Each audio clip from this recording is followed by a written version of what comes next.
Assalamualaikum warahmatullahi wabarakatuh. Perkenalkan, nama saya Riyanggi Aprianto dengan NIM 20651 kelas 7AD4 Akuntansi Manajerial. Di sini saya akan menjelaskan tentang topik pembelajaran manajemen berdasarkan aktivitas untuk menyelesaikan studi akuntansi manajemen lanjutan dengan dosen pengampu Ibu Varianti. Manajemen berdasarkan aktivitas atau activity based management merupakan pendekatan terpadu dan menyeluruh yang membuat perhatian manajemen berpusat pada aktivitas yang dilakukan dengan tujuan meningkatkan nilai pelanggan dan laba yang diperoleh karena memberikan nilai tersebut. Activity based management meliputi analisis kalkulasi biaya produk dan juga analisis nilai proses. Manajemen berdasarkan aktivitas terdiri dari dua dimensi, yaitu dimensi biaya dan juga dimensi proses. Nah, dimensi biaya ini memberikan informasi biaya mengenai sumber daya, aktivitas, produk, dan juga pelanggan, dan biaya-biaya yang diperlukan. Model-model ini ditunjukkan bahwa biaya sumber daya dapat ditelusuri ke aktivitas-aktivitas dan kemudian biaya aktivitas dibebankan ke produk dan pelanggan. Dimensi kalkulasi berdasarkan aktivitas biaya ini penting untuk kalkulasi biaya produk, manajemen biaya strategis, dan juga analisis taktis. Kemudian dimensi proses ini memberikan informasi tentang aktivitas apa saja yang dilakukan, mengapa aktivitas itu dilakukan, dan seberapa baik dilakukannya. Dimensi inilah yang memberikan kemampuan untuk melakukan dan mengukur perbaikan dan berkelanjutan. Dan selanjutnya ada pun model activity based management dua dimensi.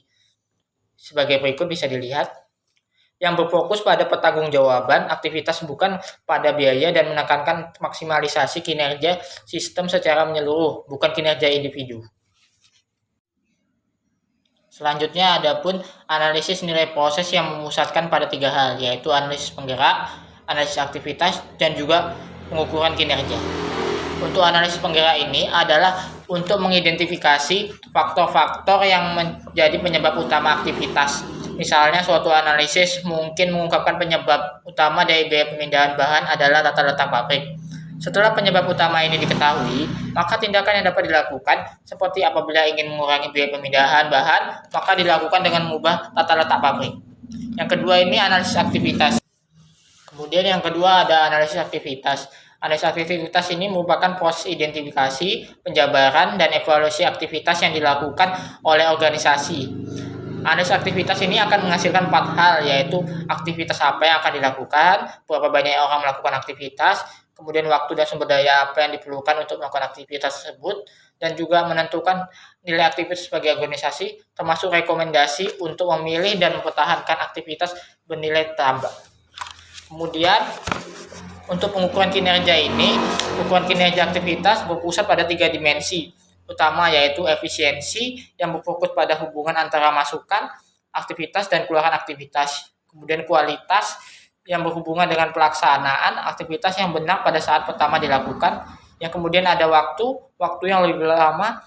Waktu yang lebih lama berarti lebih banyak konsumsi sumber daya dan kurang kemampuan untuk bereaksi terhadap permintaan pelanggan. Adapun klasifikasi analisis aktivitas yang terdiri dari 2 klasifikasi, yaitu pertama aktivitas bernilai tambah atau value added activity yang merupakan aktivitas yang diperlukan dan dapat bertahan dalam bisnis. Salah satunya adalah aktivitas direksioner. Aktivitas ini disebut bernilai tambah apabila secara bersamaan memenuhi 3 kondisi, yaitu aktivitas yang menghasilkan pada perubahan, yang kedua perubahan ini tidak dapat dicapai oleh aktivitas sebelumnya, ketiga aktivitas ini itu memungkinkan aktivitas lainnya dapat dilakukan. Yang kedua, adapun aktivitas tidak bernilai tambah atau non-value added activity. Merupakan semua aktivitas selain dari aktivitas yang penting dilakukan untuk bertahan dalam bisnis. Aktivitas ini dapat diidentifikasi dari ketidakmampuan untuk memenuhi satu dari 3 kondisi yang disebutkan sebelumnya. Adapun analisis aktivitas dapat mengurangi biaya dengan cara berikut, yaitu yang pertama ini eliminasi aktivitas, yaitu dengan cara memfokuskan kepada aktivitas tidak bernilai tambah. Yang kedua ini pemilihan di antara berbagai jenis aktivitas yang berasal dari strategi bersaing. Yang ketiga pengurangan aktivitas, ini dapat menurunkan waktu dan sumber daya yang diperlukan oleh aktivitas. Pendekatan terutama ditujukan kepada aktivitas yang diperlukan atau strategi jangka pendek yang memperbaiki aktivitas tidak bernilai tambah. hingga aktivitas tersebut dapat eliminasi. Yang keempat ini pembagian aktivitas, meningkatkan efisiensi dari aktivitas yang diperlukan dengan cara menggunakan skala ekonomis. Khususnya kuantitas dari penggerak biaya ditingkatkan tanpa meningkatkan total biaya aktivitas itu sendiri.